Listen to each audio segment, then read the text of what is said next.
So today we are going to be reviewing the Toyota Camry Hybrid. How cool is that, guys? The Camry is interesting because it was only sold in North America. However, now it seems like they brought this here to Europe, to Belgium. How cool is that, guys? Let's check it out. It has a lot of American aspects to it because it was particularly built for the North American market. Or maybe not necessarily for the North American market, but I think that's where it gained significant fame, really. Think of all the D-segment vehicle, it could possibly be the most economic, guys. You have no idea what you're dealing with, guys, here. This is actually very economic. The hybrid system, very reliable, and it's a self-recharging hybrid system, so no more plugins, guys. It's all thermic with the brakes.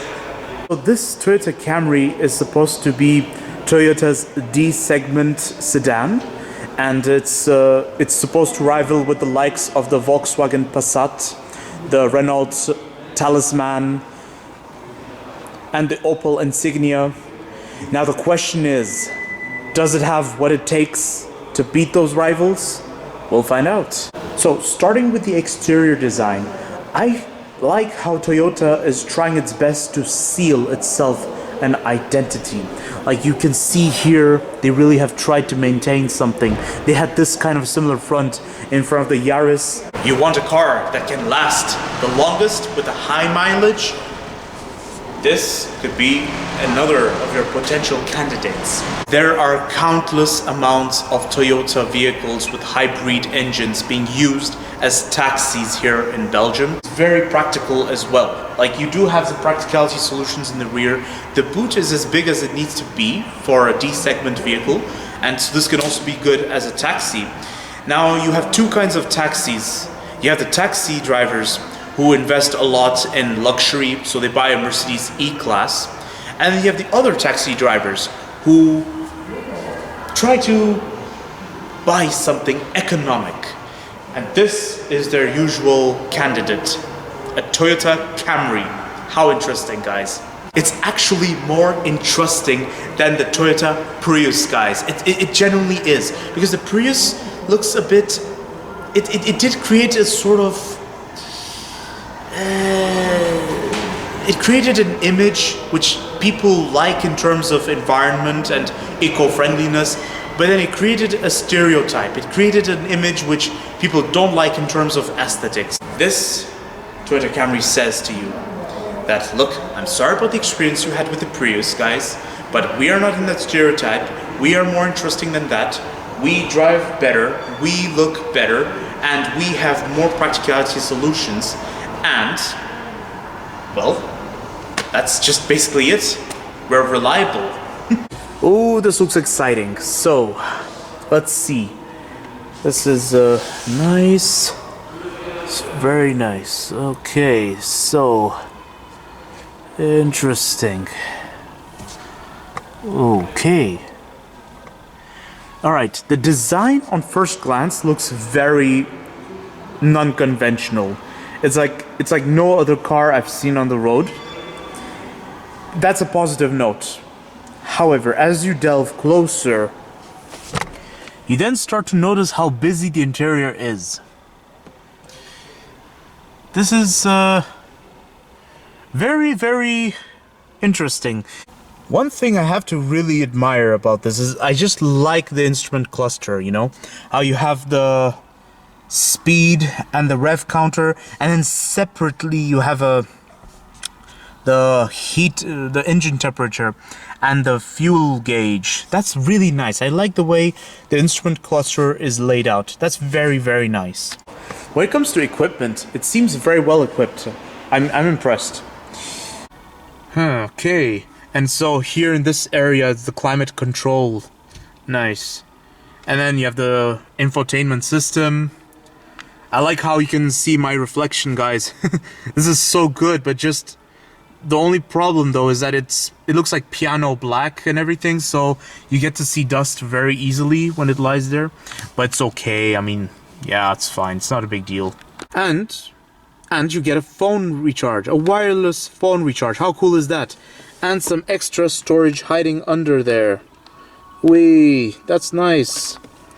Right, so You also get some extra storage under here. It's actually quite deep, so yeah, quite spacious. Very nice. I like that. So, moving to the interior, I was going to address the problems which I've been noticing, and a reoccurring thing that's been bothering me is that this trim. What is the purpose of this fake wood plastic trim? Like, I just don't get it. I mean, for the aesthetics, it looks quite nice for the aesthetics, but then as you touch it, you then come to realize it's a bit like it's plastic or something. It doesn't feel like wood at all. And then also throughout the interior, there's some parts that have some hard plastic. Like here, you have the hard plastic, and the material, whilst it's durable, it just doesn't feel all that cozy. Here, you have the hard plastic, and this door cup holder seems a bit, I mean, not that big to hold a big bottle. So let's now move to the rear of the Toyota Camry. Already one recurring problem I'm noticing is how this door is a bit too long to a point that you see here you have the wheel arch, like this is supposed to avoid the wheel, but then you notice this part is like it stands out too proud, and it's like you have to always back away when opening the door, you know. It's like here, you know, so it doesn't hit you or anything. So already the rear looks a bit classy, quite good. It's you get nice seat pockets. Door pockets are as big as they need to be for a D segment sedan. That's quite nice. And you get cup holders. Oh, nice. That's nice. Oh, cool. I like that. So now, and the seat is quite comfortable looking. Quite nice. Very, very nice. Hard plastic right there. The rear is very comfortable. I like it. I have lots of leg room. I feel like I'm in a limousine some ways. It's quite comfortable actually. Better than I thought. You see, it's just here you have the soft plastic. You have the soft touch. It's squidgy and everything. Here though, you have the hard plastic. Why? I mean, you know, instead I feel like it should have been the opposite. Here you have the hard plastic, here you have the squidgy leather, because that's where my hand is, you know, so it's a bit, yeah, like I just don't understand, like, why did they do this? But it's okay, it's reliability that counts, okay? They are not as stylish as Alfa Romeos, maybe not as solid or good quality looking as a Volkswagen, but they sure are very reliable. This is the Toyota philosophy. Thank you for watching.